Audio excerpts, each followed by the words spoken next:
Ayy, I'm fly forever, we real as it get. Never say never, we know for them hits. Feeling that weather you put on your fit. Y'all fly forever, go get you the drip. Y'all fly forever, we real as it get. Never say never, we know for them hits. Feeling that weather you put on your fit. Y'all fly forever, go get you the drip. Yeah, go get you the drip. Yeah, go get you the drip. Good evening. What's going on? Fanatical Massholes show. Your boys, my man Marky, Mizzo. What's good, my man? Not much, man.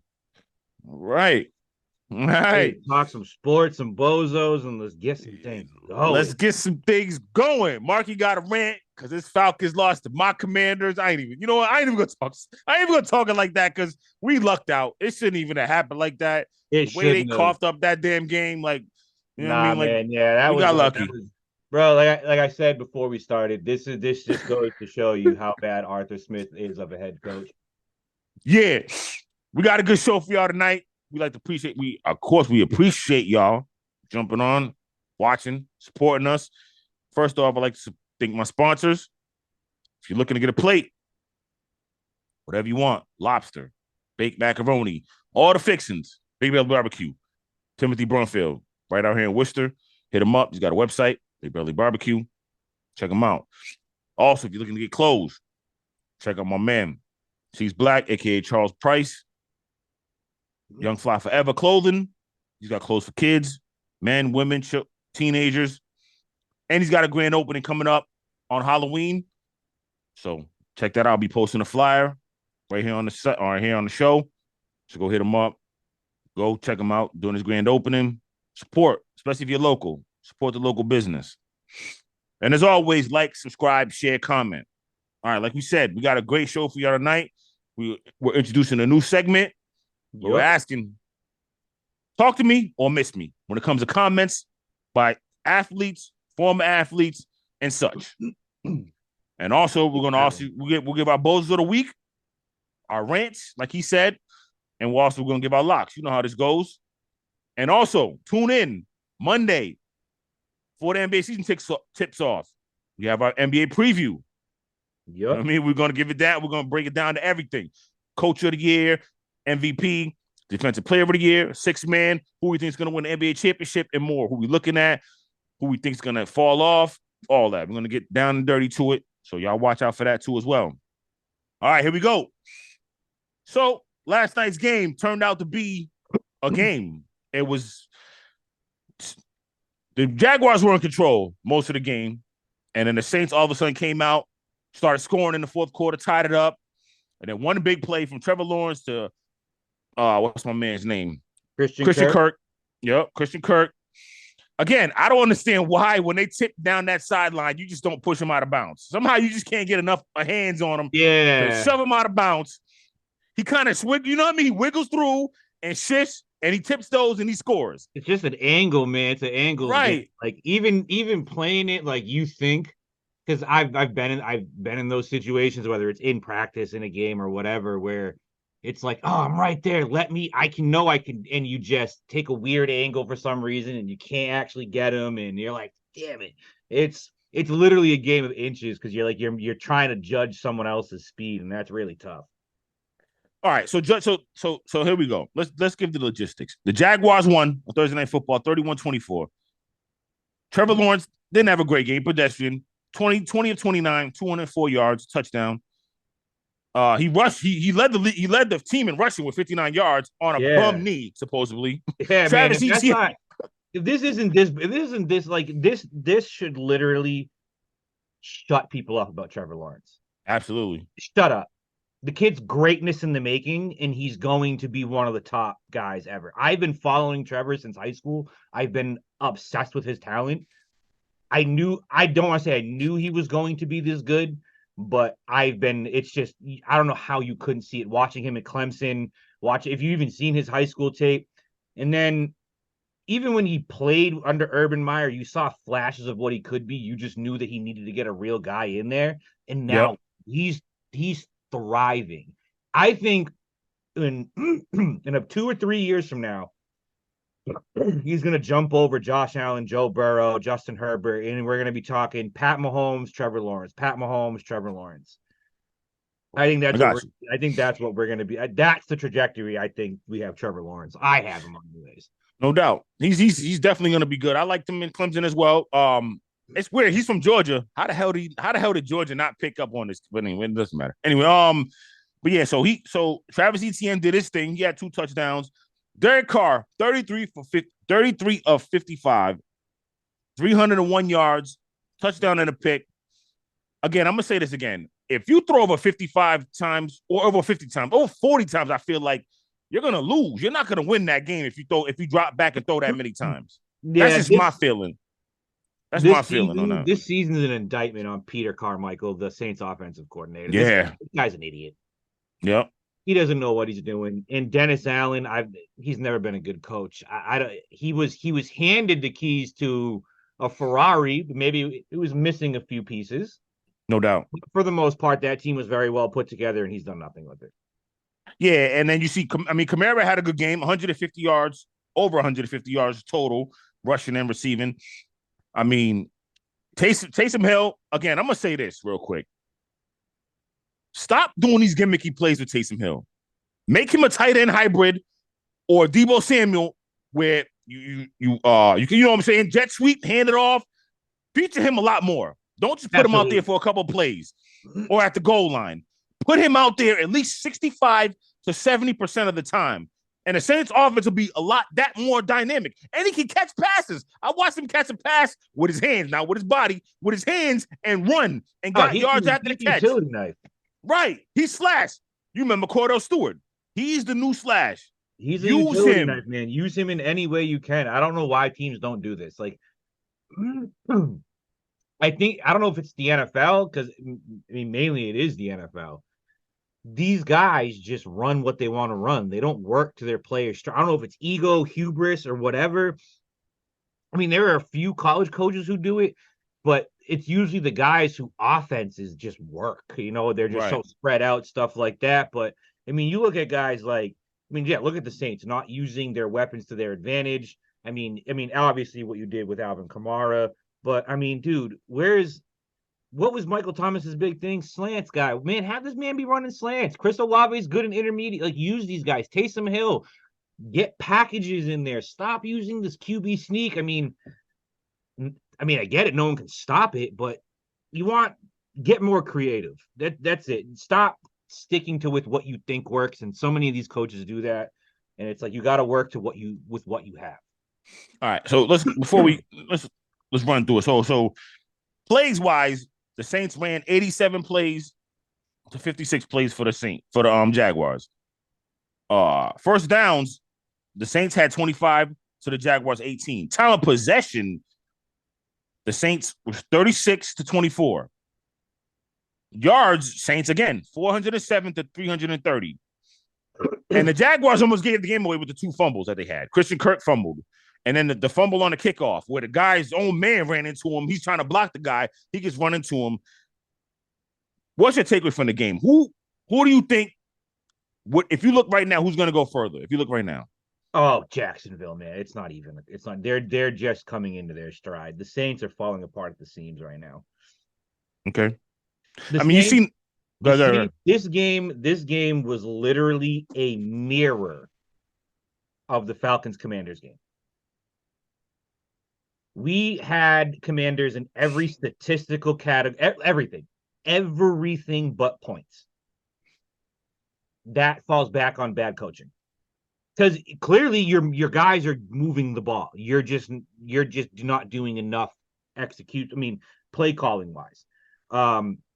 Again, that's on Peter Carmichael, the offensive coordinator, because he's calling the plays, not Dennis Allen. But again, Dennis Allen, Peter Carmichael, sit down with David Carr, sit down with your guys, figure out what works to your advantages. And then not only that, attack defense's weaknesses. I don't know what is the issue this season. This season has been weird, period.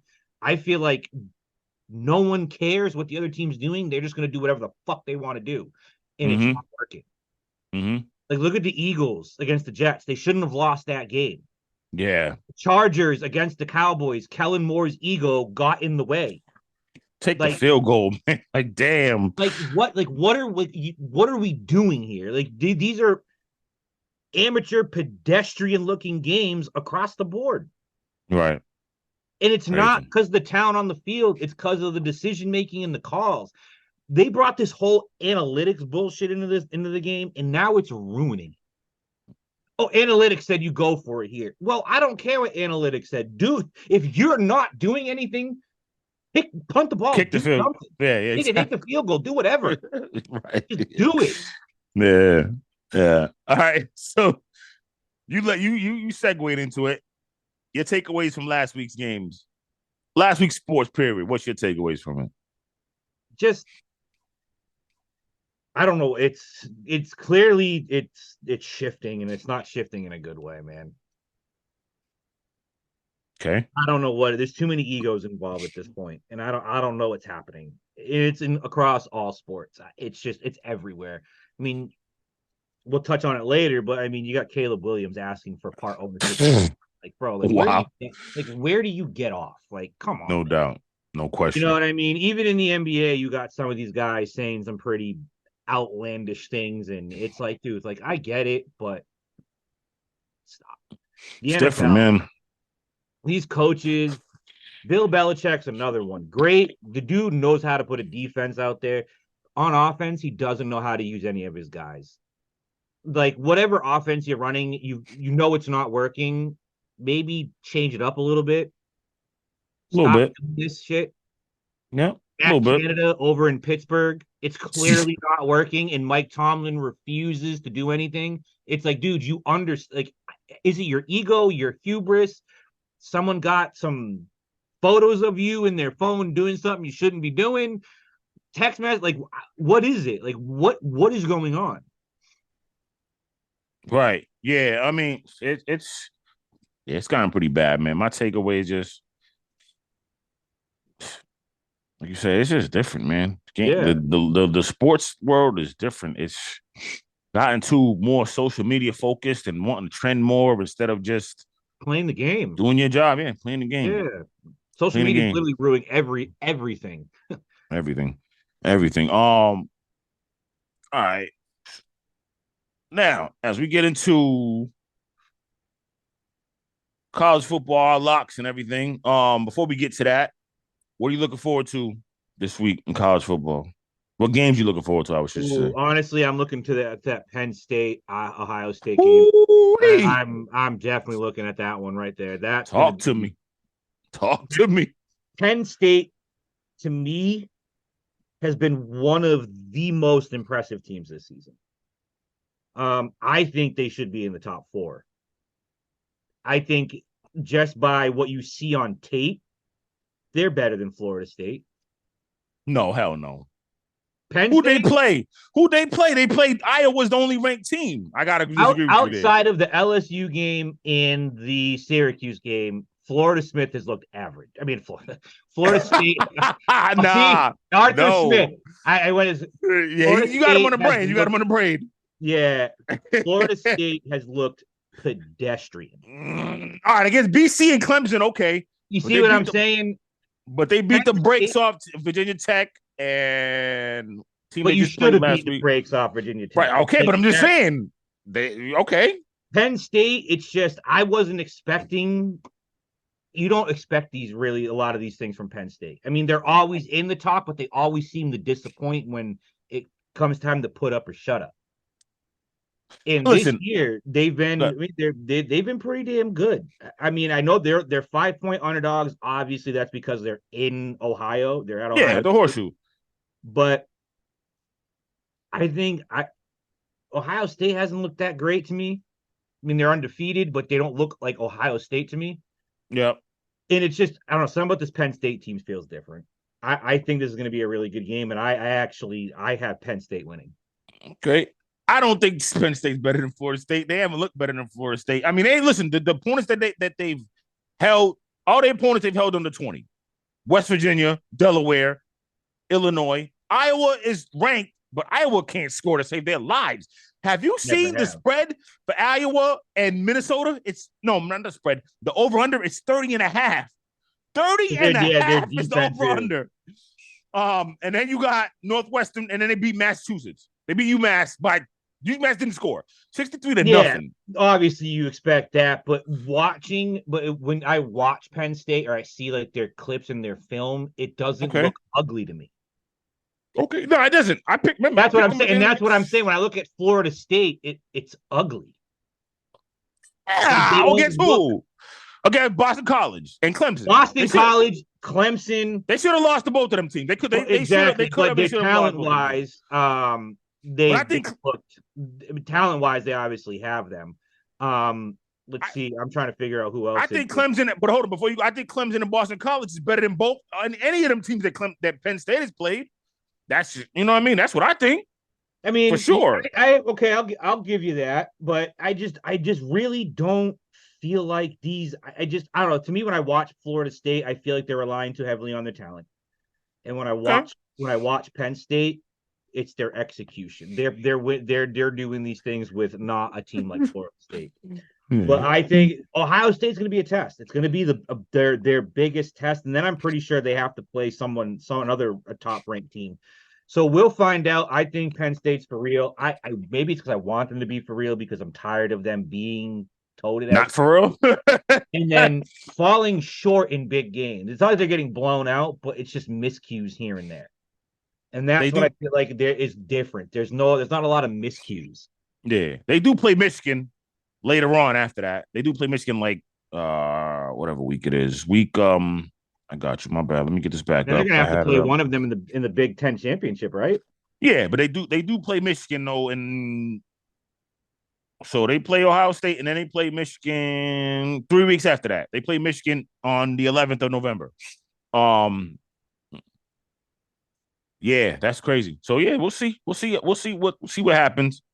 I really hope, because y'all know you're a Georgia fan. I really hope that Florida State plays Georgia in the playoffs so we can beat the living shit out of the Bulldogs. I hope that's. I mean, that Brock Bowers injury is huge. He'll be back by the playoffs. Yeah, he'll be back, but that's a tough injury. Can they hang on? Is basically what it's going to come down to. Can they hang on? Yeah. There are some losable games. Yeah, I don't think they should lose to Florida. I don't think they'll lose to Missouri. I don't think they'll lose to Ole Miss.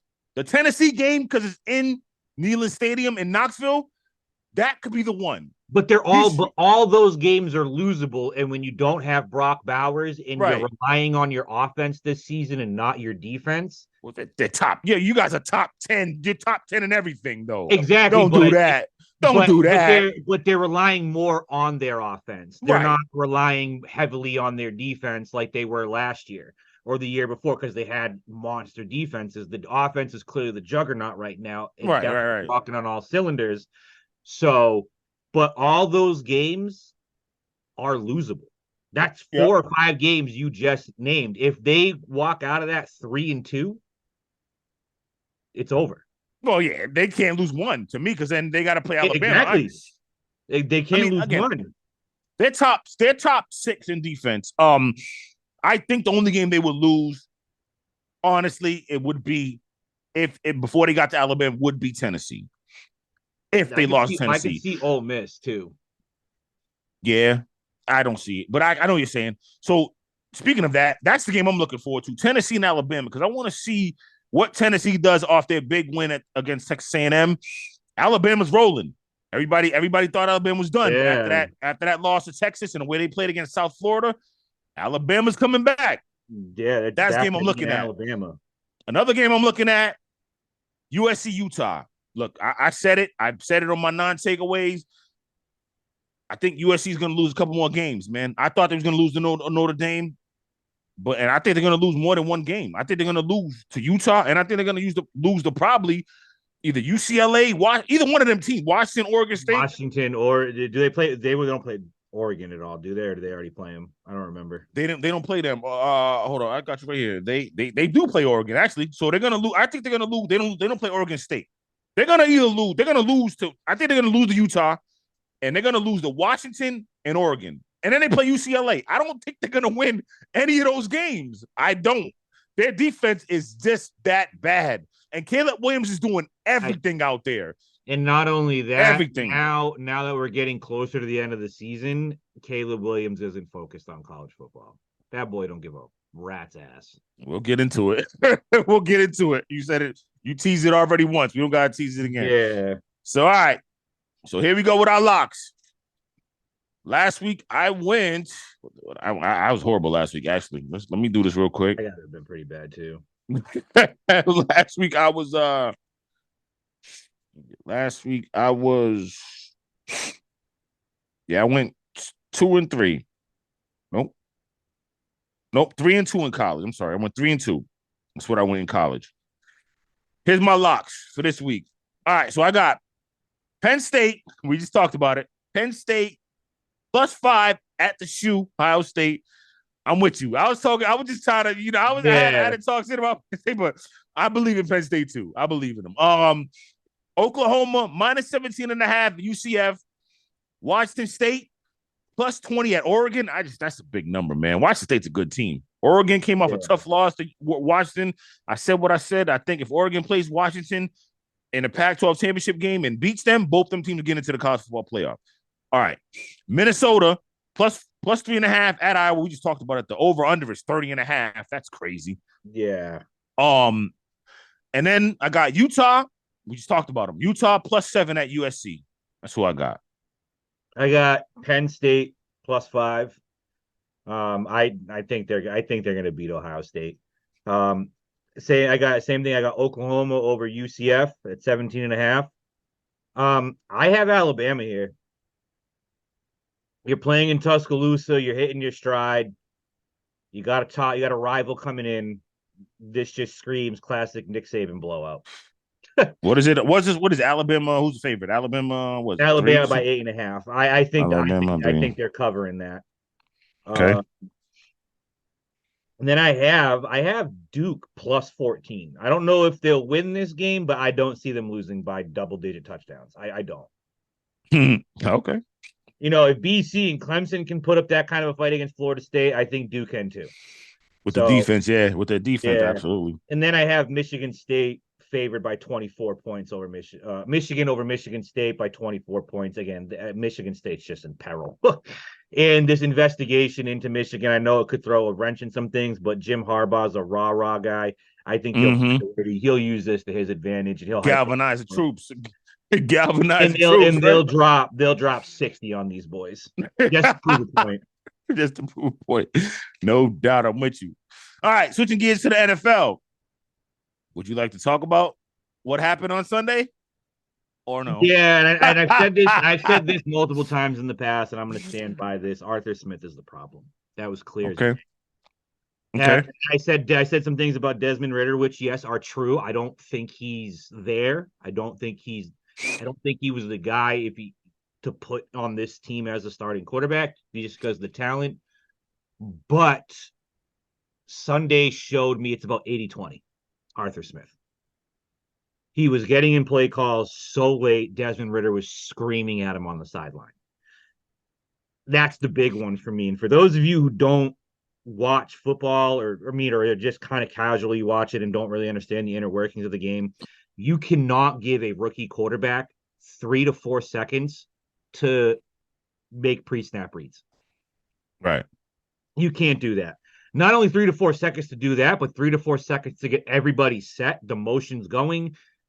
You can't. That's asking way too much of your rookie quarterback. And that's all on Arthur Smith. Clearly we spiked the ball, then had to call a timeout because this man couldn't get the play in. He had a minute.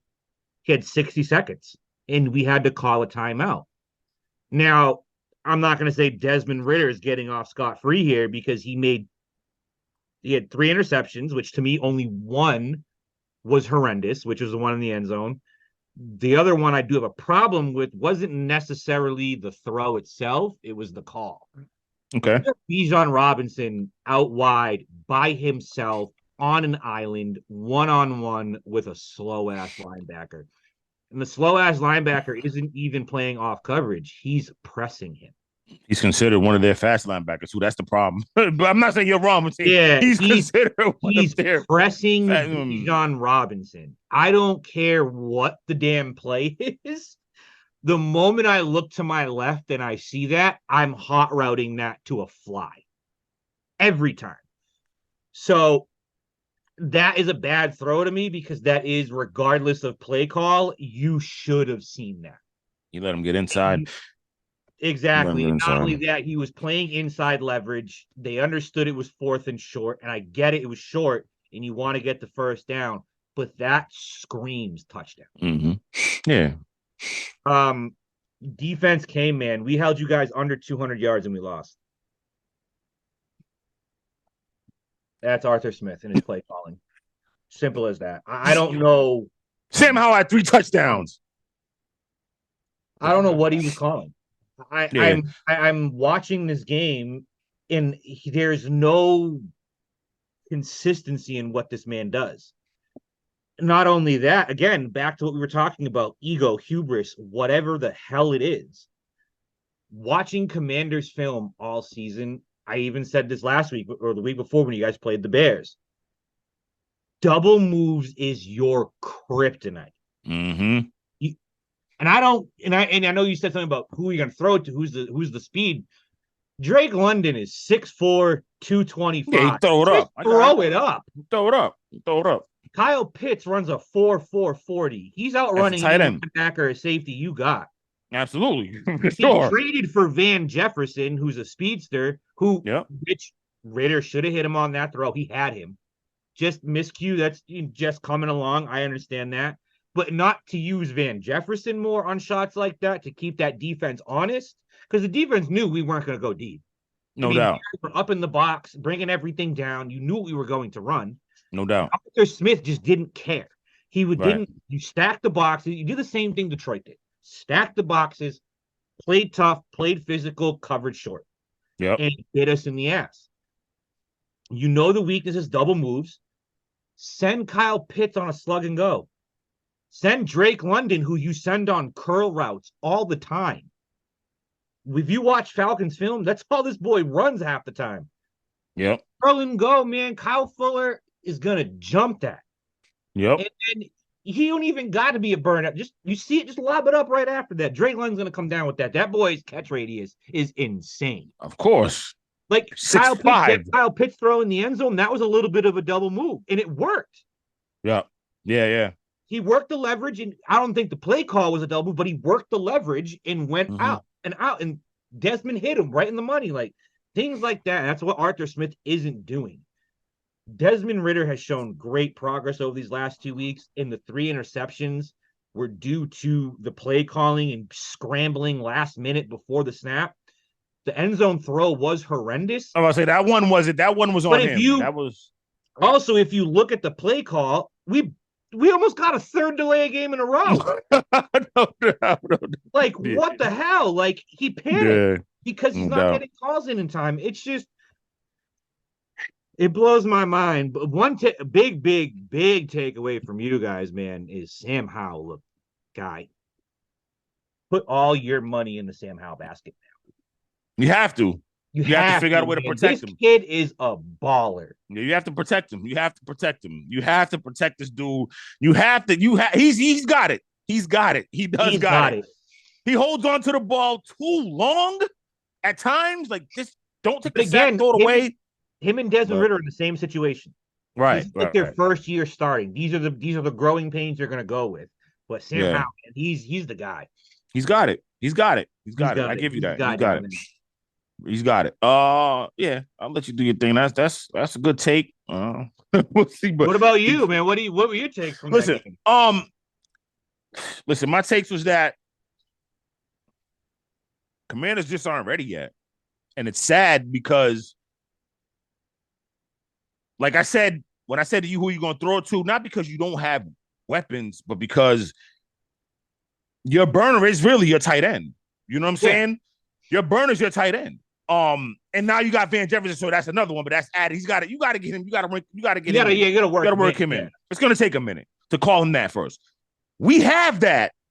We have route runners. You just throw the ball to Jahan Dotson and Curtis Samuel, and they make a man miss. It's over with. Yeah, it's gone. Terry McLaurin takes the top off the defense, and he could run any route you want that man to run. That's why they call him Scary Terry. He can run any route you want him to run. He is top 10 wide receiver in the league right now, hands down. On our defense. That's what I'm saying. Like, it's just, I don't know what the enemy's doing. And then he's got to work in the run more. Like, I like Brian Robinson. If you're not going to use Antonio Gibson, like you said, we talked about it while you're watching the game, then trade him. Yeah. Then go get a Kareem Hunt. Then go, if you're not going to use him, go get a Kareem Hunt then. You know what I'm saying? Like, all the Saints. Exactly. Go to a 2 tight end set. I just look, you gotta something is just missing from this offense. The defense has got to get in. The defense just has to be aggressive because, like I told you, you haven't got any cover linebackers. I don't know why. None of your linebackers can cover. No. Your defense can't cover. Like you said, they're susceptible to the double move. If you don't get home rushing 4, they're getting burnt. It's over with. Yeah, oh yeah, we showed it. St. Juice, he's hit or miss. You know what I mean? He's hit or miss. Emmanuel Forbes just ain't quite ready yet. He makes a play. He's a ball hawk, but he's missing a lot lately. That's why he got benched. So he got benched. Small man, right, against the Bears. He got benched. You have to blitz and blitz and blitz and blitz and hope these guys can hold on. But you need cover linebackers. You don't have that right now. So I'm just seeing something that's just missing. I don't see that. It's just missing. Something's missing from this team. Same thing with us. We're not ready. Something's missing. Right. Something's missing. But Sunday gave us the picture of what's missing, and that's a coach.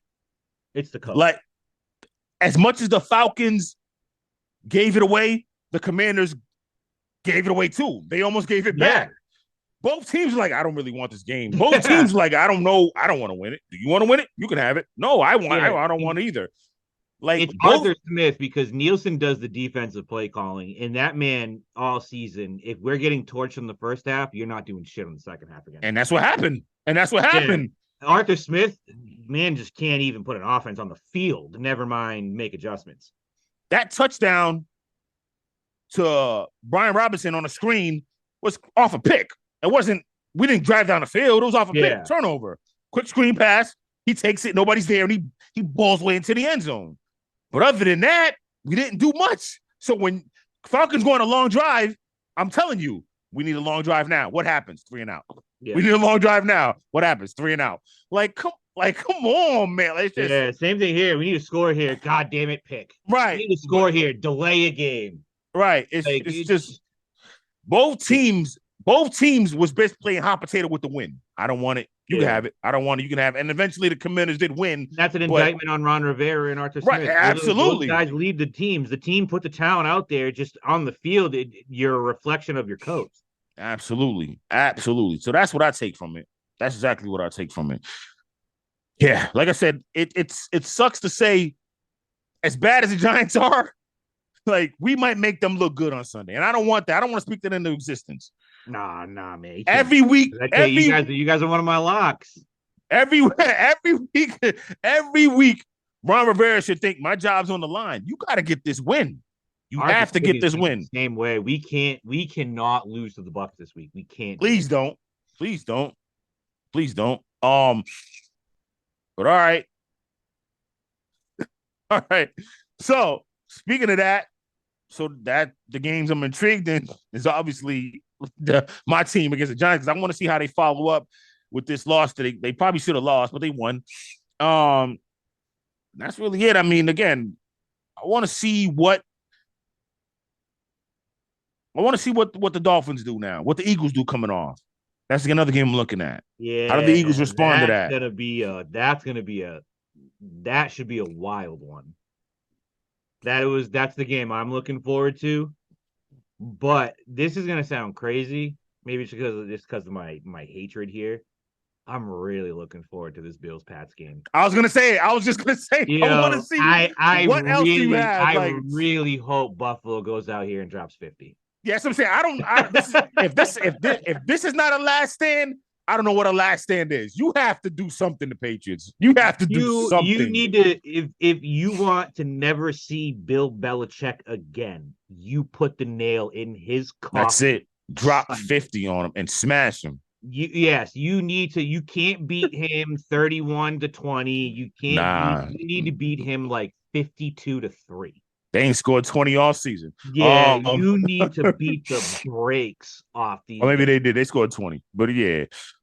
This Buffalo Bills team should be looking at this game as like we're breaking this whole organization spirit. That's it. This is the game. We're ending the full era of the Patriots dynasty. We're killing it. We're putting it away. It's dead. That's it. Gone. Brady's gone. We're gonna end the rest of it. Belichick, you're out too. There's infighting. It's a dumpster fire. Yeah. It's on the verge of explosion.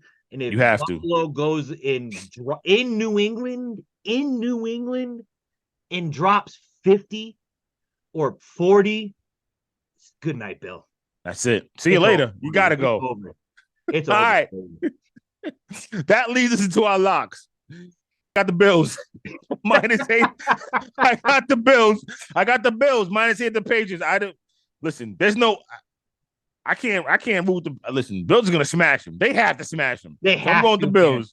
That's a lock. Bills are gonna trash the Patriots on Sunday. I'm sorry, Patriots fans. I'm surprised the spread's only 8. Exactly. Another thing I'm intrigued about. Another game. Bears Raiders. There's 2 backups. Both teams are in shambles, kind of, sort of. Devontae Adams don't want to be there. It's 2.5. I'm going with the Bears, though, again. I'm just being crazy. I'm going with the Bears. Plus 2.5. Then I got the Rams, -3 at the Steelers. I got the Cardinals, +8 at the Seahawks. Cardinals are good. I mean, they got smashed, but I like the Cardinals. They got some fight in them. Yep.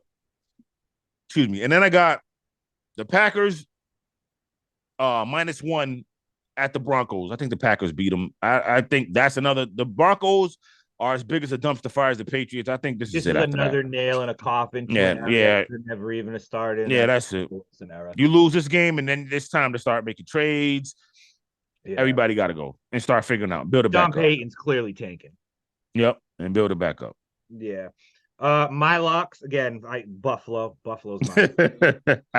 Buffalo. I just can't. I mean, I'm putting money on this game because this spread's only 8 points. Okay. I'm going crazy in this game. I'm gonna put bets on like everything. I'm putting bets on Stephon Diggs as the first touchdown. He's gonna go over 100 yards. Josh Allen's gonna have a passing and rushing touchdown. Like I'm expecting this to be a light show. They're just gonna light up that scoreboard. Next lock I have the Browns over the Colts, 3.5. That Browns defense. You saw what they did to San Francisco. They're going to eat the Colts alive. Yep. Next lock I have is Chiefs over the Chargers. This is the end of the Brandon Staley era. This is it. This guy's awful. What's the spread on that? It is Chiefs favored by 5.5. I think this is going to be a touchdown game. Yep. And then I have my next lock, Lions over the Ravens. 3-point spread. I'm taking the Lions all day on that. They're, to me, right now, probably best team. Second best team in the league. No doubt. And the Ravens, yes, they're 4-2, but just like the Commanders in the Falcons, something's missing. Mm-hmm. They don't look right. And then my last lock is your guys over the Giants. That I'm actually, I'm thinking of putting money on that game because it's only a 3-point spread. I think that game against Buffalo was a fluke. Josh Allen has those kind of weird, dorky games where they shouldn't be in there and stuff like that. That is no testament to the Giants defense.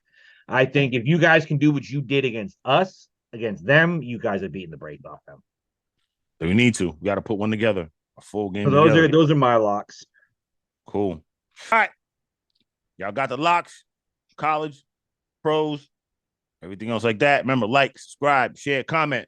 We're coming from the break. We're going to introduce a new segment. It's going to be called Talk to Me or Miss Me. Stay locked. Fanatical Massholes, Marky, Miz. We right back.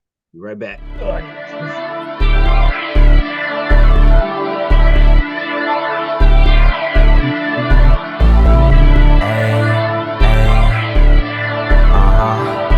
Fly forever.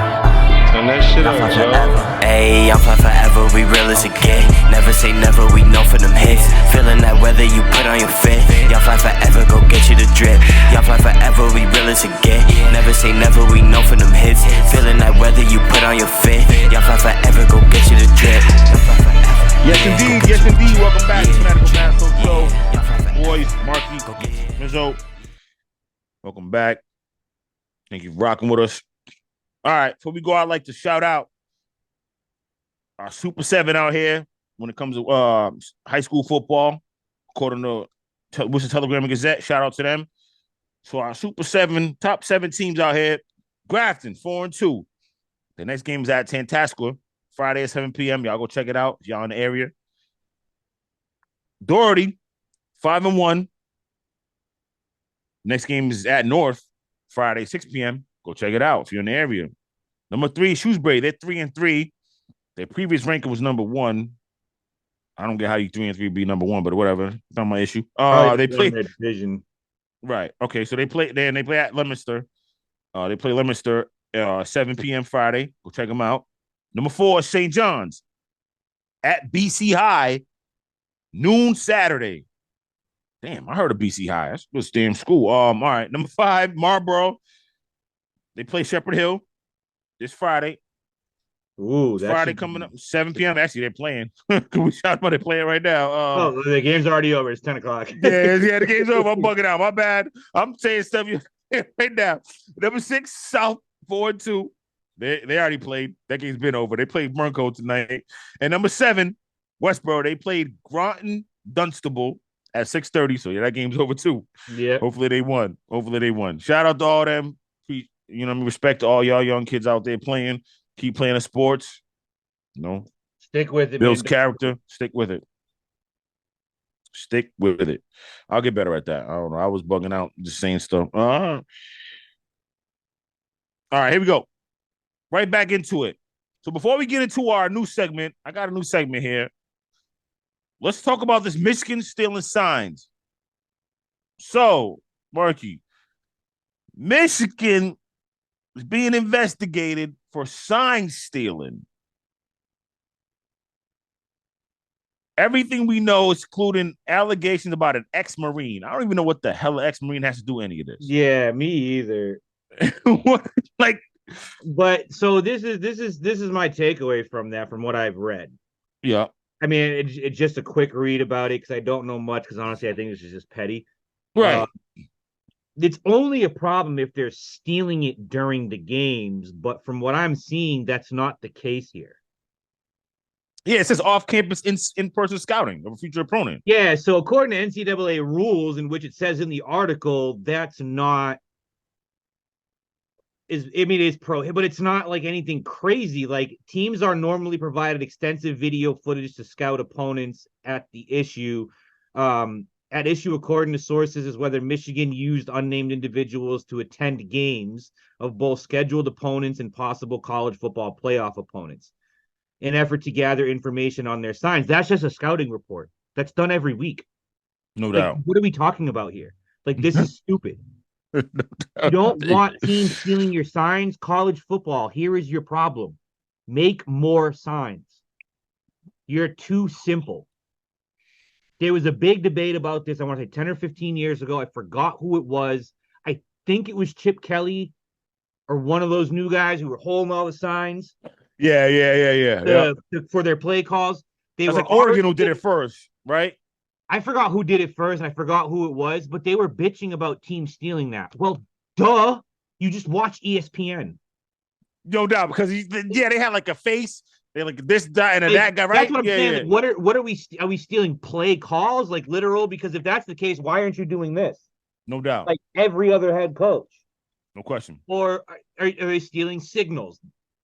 If they're stealing signals, dude, that's just a weekly scouting report. I had them in high school. I know guys who play college ball and they had the same thing. The pros, I'll bet my Spygate. I mean, if you ain't cheating, you ain't trying. I mean, you want to get all the competitive advantage you can on your opponent. If you're using the same signs for the same play every time, that's your fault, not their fault, because eventually coaches talk, man. Like, what are we doing? This is dumb. Get better at hiding your signs. No doubt. All right.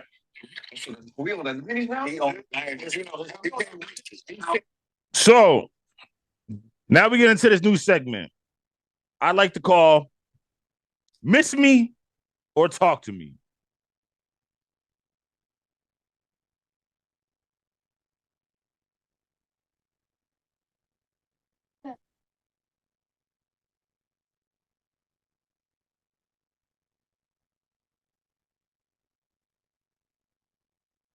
All right, hold on 1 second. I'm trying to tee something up for us so we can hear it. I want you to hear the audio on this. So just give me 1 second, y'all. Bear with me just 1 second.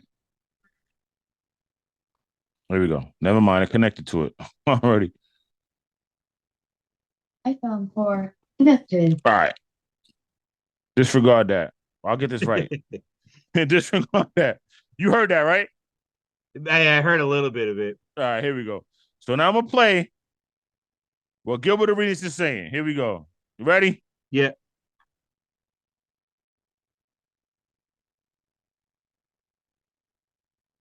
So obviously, they couldn't shoot. Nobody's even going to say that they changed the three-point line. They went from 24 feet to 22 because they couldn't shoot the ball. Right. They changed. They had to push it in. Jordan's shooting percentage went up 10% because of that new line. That's crazy.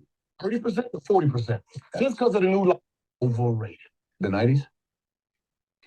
Oh, so are we on the 90s now? We on the 90s. All right. So you just heard Gilbert Arenas basically say the 90s are overrated because because of the 3-point line. Marky, talk to me or miss me. Miss me with that bullshit. Yeah, listen. I'm gonna talk to me real quick because to say, yo, why you laughing? To say what to say. Yo, I don't understand. Why is it these dudes feel like let's keep shitting on the 90s? Like the 90s don't shit on you. It ain't the 90s players saying anything. Like, I don't understand why Gilbert. That's how you know they're better, because they're trying so hard to prove they're not. Right. Yo, like, bro, I don't understand. Like, oh, the 3-point line was this, and the 3-point line was moved in. So let's look it up. Because I said, you know what, let me Google this, because Google's your best friend. So they say, right? So the history of the 3-point line. So the 3-point line came into the league around 1979 when Larry Bird and Magic Johnson came into the league, right? And it was, where was it at? Hold up. Let me just make sure I get this right. I got to make sure I get it right. So it's what? 22. It was 22. It was 22 feet. The 3-point line was 22 feet from the corners. 23 foot, 23.9 elsewhere. The international game is 26. So it's been that. The college is 26. And also, in high school was 19.9. Now remember, they moved it in college and moved it back out. Mm-hmm. Now, yes, they did. They did go on to 22. They moved it in for during Jordan's time. But what I'm saying is, you act like dudes couldn't shoot from back then. It just wasn't emphasized. Yeah, that's what I'm saying. That's why you can't compare the 90s to today's game, just like you can't compare the 2000s in the NFL to today's game. They're two different games. These rules are now geared towards the offense. Now, if you had a Steph Curry in the 90s who was chucking up 40, 50 a game from 24 feet and he was shooting 30%. What we saying? And then we're moving it in. Now we got something to talk about, but no one was shooting the way they're shooting threes in today's game. So you can't, it's a dumb argument because the game was played from the inside out in the 90s. This game is played from the outside in. Thank you. That's what I'm trying to say. Like, I don't get what's this. I don't. This this generation of basketball has better athletes. No doubt. The 90s generation of basketball, Fundamentals were better. The fundamentals were and way they were better. physically way tougher. Physically way tougher. The fundamentals in the 90s was better. The passing was better. Like, if you watch basketball now, look, again, I love basketball. It's my favorite sport. It was growing up. That's what I played. I was too small to play football. I got bigger as I got older. But when I was in high school, I was too small to play football. I played basketball. It wasn't meant.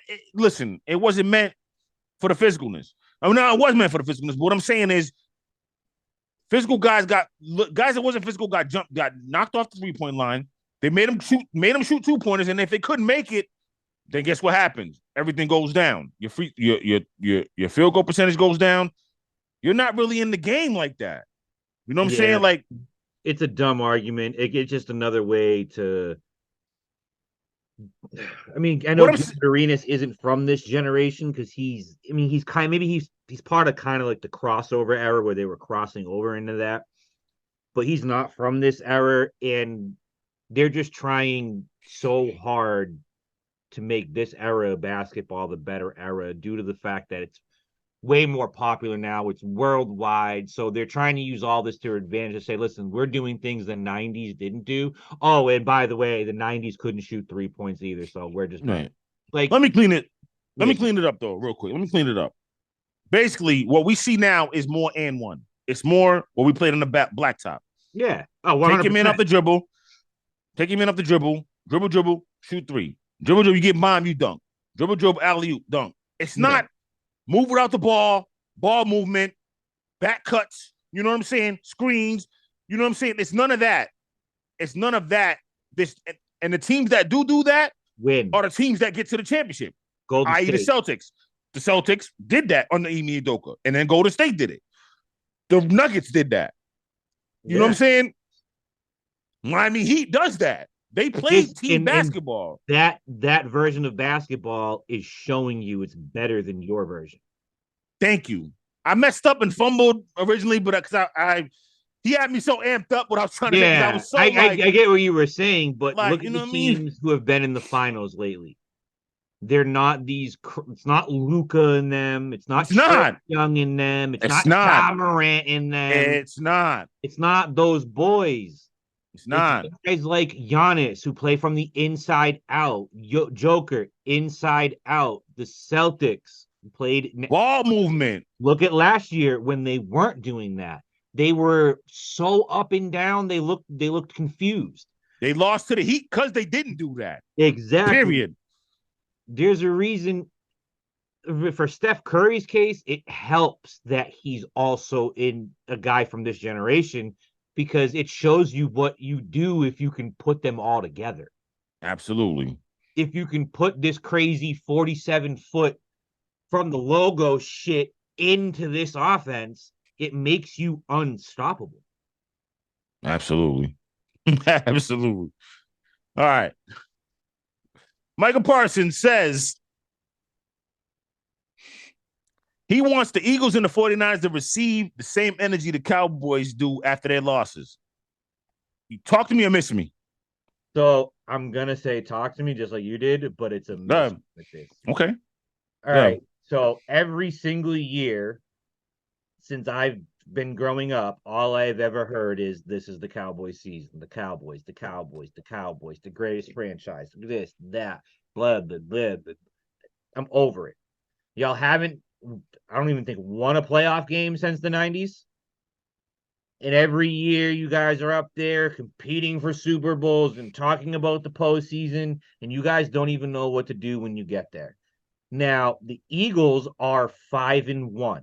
And if you listen to anyone talk, they're talking like the Eagles are 3-3 or under 500. Oh, this offense is broken. Jalen Hurts has regressed. It doesn't look like the same team. They're getting the hate. It's just everyone hates the Cowboys because it's all we hear. So when you get the slander, it's because we actually hate you. No doubt. That's just the way that is. It's the 49ers. They do. You know what? I'll agree with him on that one. They do act like they're God's gift for the NFL right now. I mean, granted, they do have the most complete roster in football. They have the best roster in football. They have the best defense. They have one of the best offenses. Brock Purdy, that boy out here looking like he is Tom. Like, I get it. But where is the hate from the Browns game? Oh, but he lost Christian McCaffrey. Oh, but they lost Debo Samuel. But the great teams find out how to win Absolutely. With their without quarterback. those guys. Right. And No one ever said, well, Tom Brady lost so-and-so. Tom Brady spent years throwing to Julian Edelman, Rashay Caldwell, Deion Branch, Brandon Lloyd, David Givens, for those of you who are a lot older. Like fucking Christian Fourier, Jermaine Wiggins, Antoine Smith, Troy Brown, who played for them too as well. Kevin Falk. Yeah, Kevin Falk. Like, and I get it; those are receiving backs, but they find ways to win without that stuff. Yeah, he had the greatest tight end in NFL history, but I mean, the dude, when he was on the freaking field, I mean, when was he not? When was he ever on the field, really? Right. So this is just Micah Parsons being in his feelings. That's all that is. I've seen clips of his show. That boy always in his feelings about something. That's what that is. Right. All right. I got you. Next, Caleb Williams wants part ownership of a team. Talk to me or miss me. Miss me. The dude hasn't even put on a helmet. Miss me. Me too. Miss me. I don't want to stop it, man. That's crazy. Yeah, shouldn't be a topic. That's it. Shouldn't be a fucking topic. Miss me. Tom Brady says the NFL is becoming a flag football. Basically, say the NFL will become flag football in the next few years. The way the penalties are called. I'm paraphrasing. The way penalties are called and the way they protect the quarterback. Sooner or later, the league will become flag football. That's why they're introducing it, and they want NFL players to go play in the flag football. It's in the writing. In the Olympics. The writing's on the wall. Talk to me. The writing's on the wall. This is the NFL's plan. This is what they want to do. They don't want tackle football anymore. They want to make it a worldwide game, make as much money as possible, and they know no other country on the face of the planet can compete with us. No doubt. I don't know why they think flag is going to be any better, because we're going to drop 100 points in the first quarter. Did you see the guys who already said yes to committing? Yeah, Tyreek Hill. Tyreek Hill, Jamar Chase, Justin Jefferson, Patrick Mahomes. Yeah, it's over with. Tyreek Hill is going to take the opening kickoff back against these Lithuanian cooks and stay-at-home parents that are just going to show up and compete for the national team. Like, I love the idea of introducing this on a worldwide stage, because I do really think football could be bigger than basketball. It could probably compete with soccer. Mm-hmm. And I see they're trying to find a way to do that, but you're also ruining your product by doing this. Right. Football is loved for the physicality, for the savageness, and I might go on a little bit of a rant here. I'm over this concussion CTE era. I'm over it. Y'all know the risks at this point. Fucking play or don't. That's it. That's the conversation here. Play. We now know what the repercussions are to your body, physically, mentally, and everything. We don't know the full, but we know enough for you to make an informed decision for yourself. There was a linebacker in San Francisco during the height of this. Chris Borland, I think his name was. Yeah, yep. Really young linebacker. Yep. A year and a half and retired because he said it wasn't worth the risk. Right. That's what you need to start doing. The NFL needs to put it out there. Hey, guys, going forward, this is how the game is going to operate. We're done. I would say we're done changing it. We're reverting back to the better product, which was the physicality of the early 2000s football. Here it is. Stay or leave. That's it. I don't care. I get up every day and go to a normal job. I risk death and injury at my job, not really bad, but it's a possibility. Right. It's a possibility at every job. Just Yeah. because yours is a little bit worse, but you're now informed and understand what those consequences are, does the risk outweigh the reward? If it does, shut up. We're done here. If it doesn't, fine. Put your jersey and hang your cleats up. No doubt. Got you. I got you. All right. That concludes our segment of Talk to Me or Miss Me. We have more to come on every episode because episodes don't stop. Oh, They how do you don't like stop. that? That's our gift to you. We're never stopping. There's more Never episodes stopping. coming all the time. We're gonna keep doing them. This ain't the last episode. We don't got episodes don't stop after Christmas or after New Year. Every week we're coming to you. Every single week.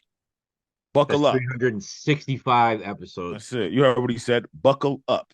We coming. Every week we coming. All right. Now it is rant time. You want to go first? Or let me go first. You can go first. All right. Here's my rant. I got 2 quick rants. One's a quick one. Fans, I don't understand why we're still fighting at football stadiums. I just don't understand it. Like, I don't. Again, if somebody talked about your wife, your mom, not your mom, your wife, because she's there with you, or they say something so disrespectful, maybe. But if we're really fighting over just teams and we're just brawling out, I watched it from this past Monday with the Cowboys and the Chargers, fans brawling. Yeah. And I watched something I watched something this weekend. And Chicago Bears fans fighting with each other.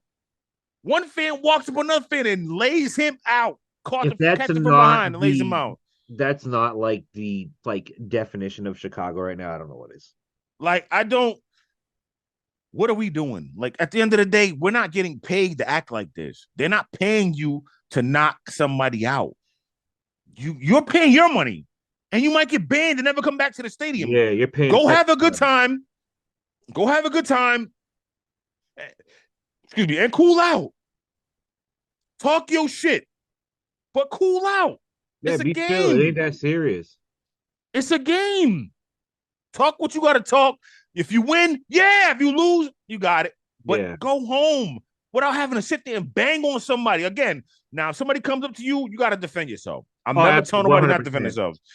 But everything else, all out brawls, like, for what? This is stupid. For what? What are we doing? Like, where's all this? I know where the aggression's coming from. In 3 years ago, we all was in our houses and couldn't leave. And people thought this is jail. You don't know jail. You like jail. That's not jail. Because you still in your house playing PlayStation and you didn't have nobody telling you to go to use the bathroom and stuff like that. It's not jail. Stop it. I get it. Mentally, it messes with everybody. Oh, yeah. Nobody wants to sit in the house. I get it. But at the same time, once you get out the house, that doesn't mean let's go crazy and let's take my aggression on this next man. Because my team's losing or my team's winning, I'm just drunk, whatever the case is. Listen, I drink. I'm a drinker. But I've learned to drink responsibly. If I'm going to be angry, I'm not going outside. First, I'm not going to drink no more. And one, I'm not going to go outside. I'm going to stay in my house, figure out what's going on in my head, and I'm going to go to sleep and wake up the next day knowing tomorrow the sun's going to shine bright. Yeah. And it's over with. Like, you can't take your problems from your home to a stadium where everybody's chilling. Like, it's not about fighting. It's about a football game. Eat some food, tailgate, get drunk, whatever. Have fun. Stop fighting. Have fun. It meant to be quick, but it got long. This is the quick one. That's fine. Brian Cashman needs to be fired because, man, listen. He said Jordan Montgomery wouldn't crack the postseason roster. Jordan Montgomery this postseason is 2-0 in 17 innings, 2.8 ERA, 1.27 WHIP. Brian Cashman also said Bryce Harper is not a fit for the Yankees.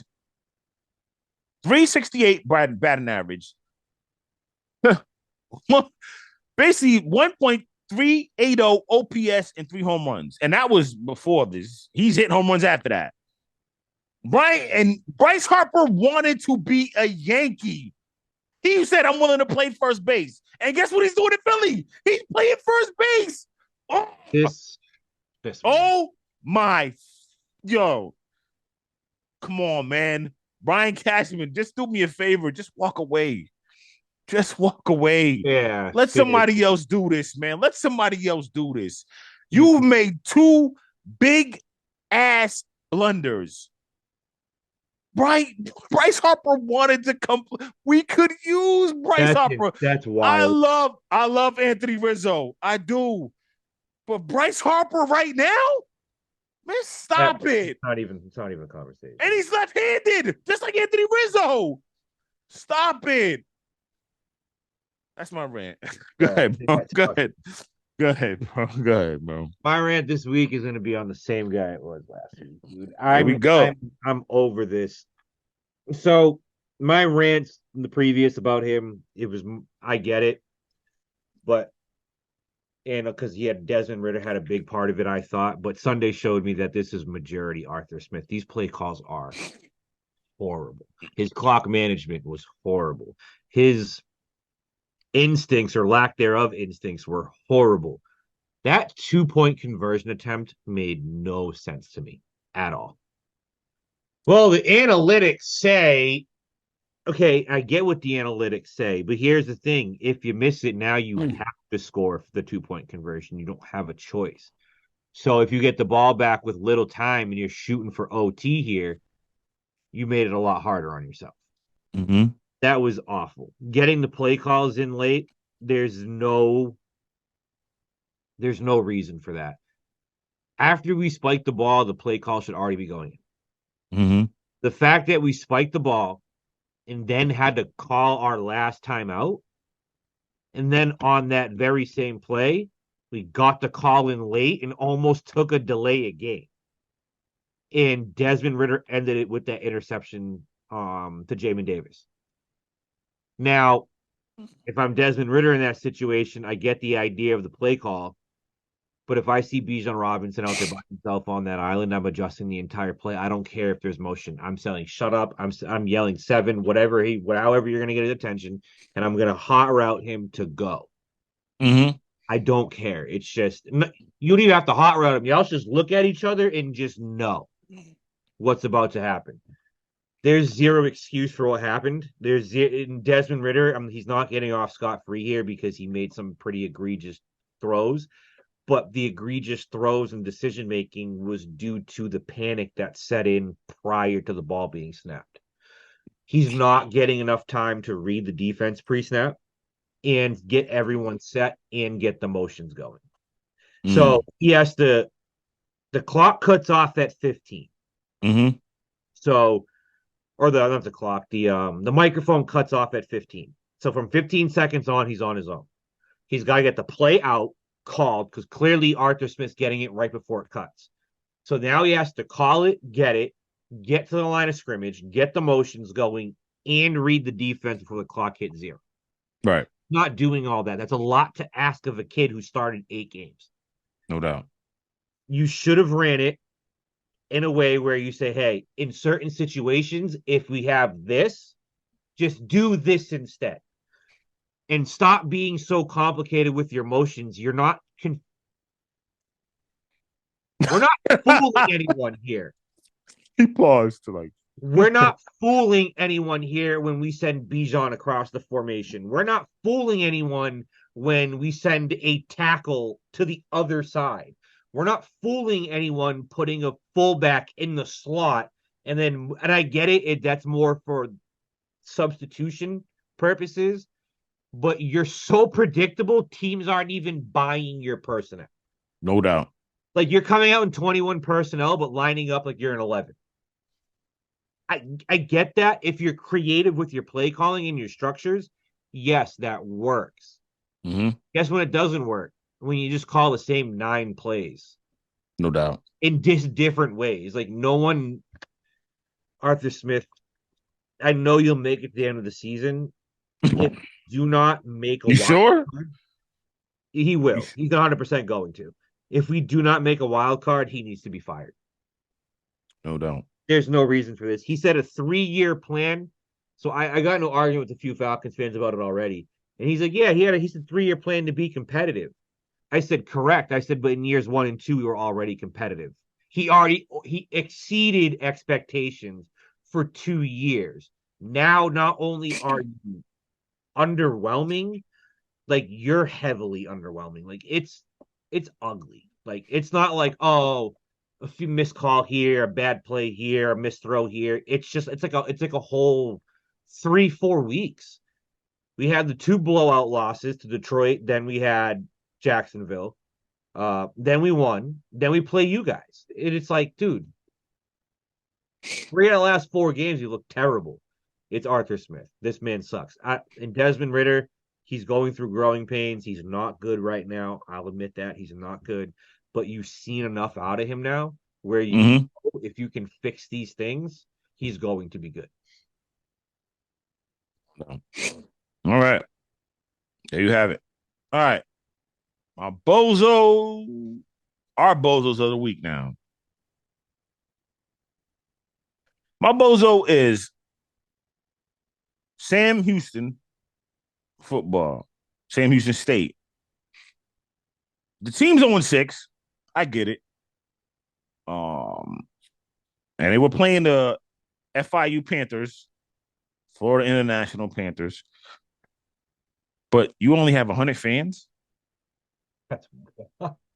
Less than 100 fans. I'm sorry. Less than 100 fans in the stands? Yo. Listen, man. I get it.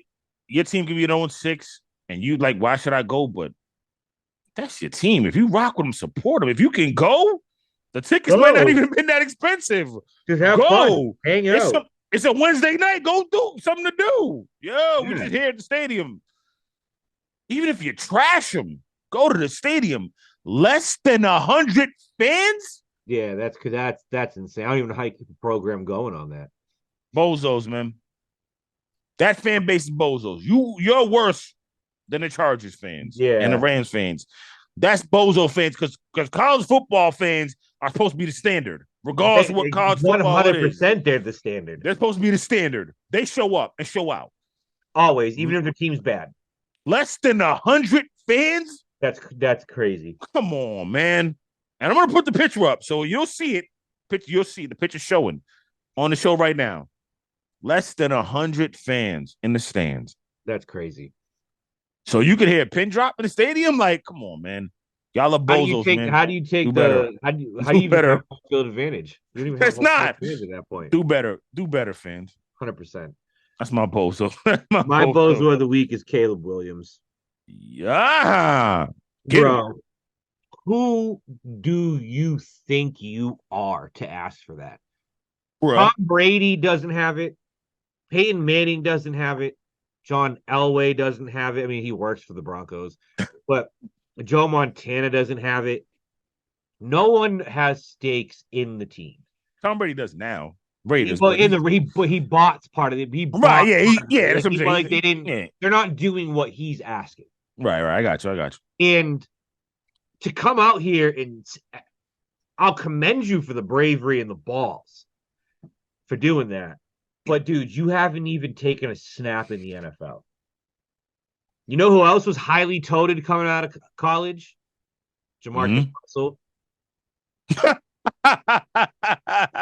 You know who else was highly touted coming out? Ryan Leaf.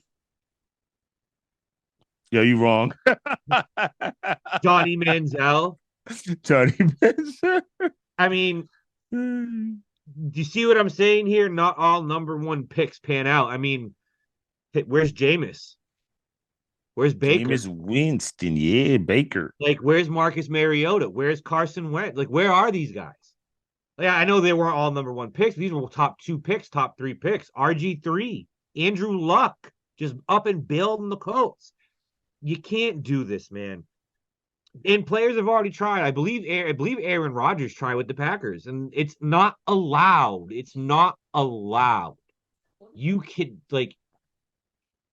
if I'm not mistaken, it's like I can assume you can probably put it under a couple federal regulations of being violated. Yeah. Doing that.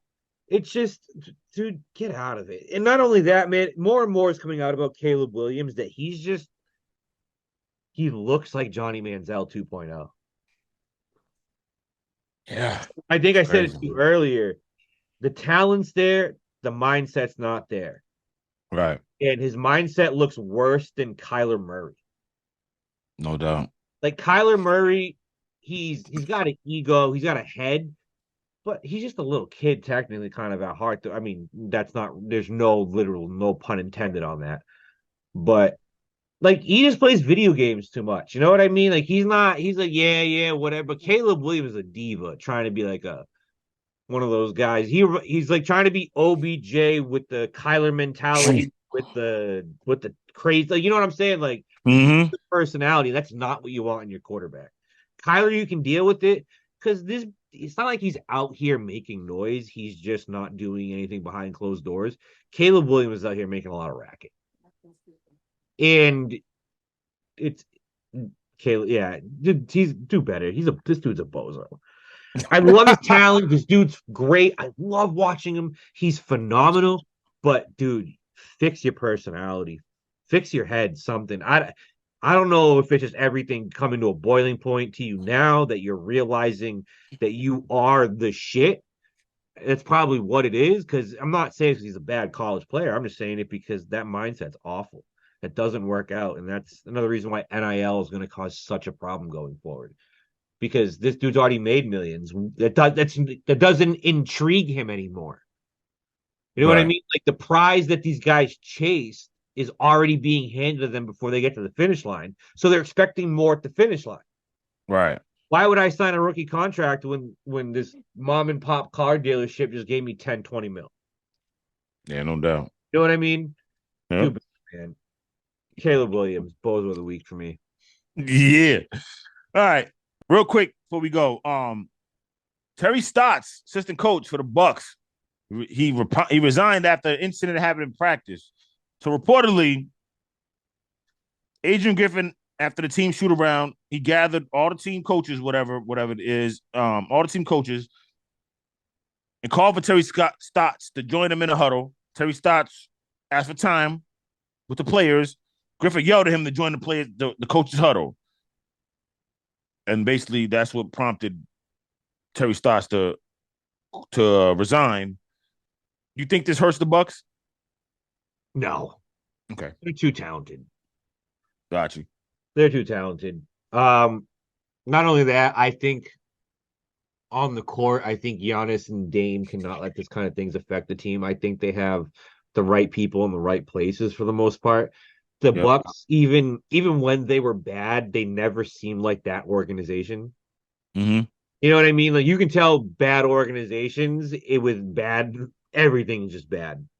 Right. But then you can also see an organization like, yeah, you're not winning, it's terrible, but you're properly run. And I feel like it's Milwaukee. Like they have the right people in the right places. And I get the situation, like you shouldn't be doing things like that, but that's also kind of a petty reason to resign. No doubt. If you're going to get mad because a player yelled at you, then what are you doing? I've yelled at coaches, players yell at coaches all the time. Like, why are we resigning now? Yeah. Sounds weird. Yeah, we'll see. Another thing, shout out to the Philly fans buying all the tickets up. buying all Field, whatever it is down in Arizona, Diamondback way up high, so the Diamondbacks fans can't buy it. That's a boss move, power move. I love it. I love it. Respect it. Listen, y'all, we appreciate y'all for joining us tonight. It's been the Fanatical Massholes show. We love y'all. Remember, like, subscribe, share, comment. My man Marky, boy Mizzo. We'll see y'all next week. Enjoy the games. Enjoy the whole weekend. Oh, matter of fact, Monday. Make sure you tune in Monday night, early Tuesday morning, NBA preview. We talking about NBA. What we expect from it. We're going to make our picks. Who's going to win the championship, MVPs, Defensive Player of the Year, Coach of the Year, 6 men, all that. Tune in. Fanatical Massholes Show. We love y'all, man. Peace and blessings. We out.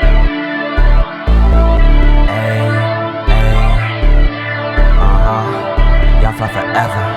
Turn that shit Y'all fly up, Joe. forever. Ayy, y'all fly forever, we real as it get. Never say never, we know for them hits. Feeling that weather you put on your fit. Y'all fly forever, go get you the drip. Y'all fly forever, we real as it get. Never say never, we know for them hits. Feeling that weather you put on your fit. Y'all fly forever, go get you the drip.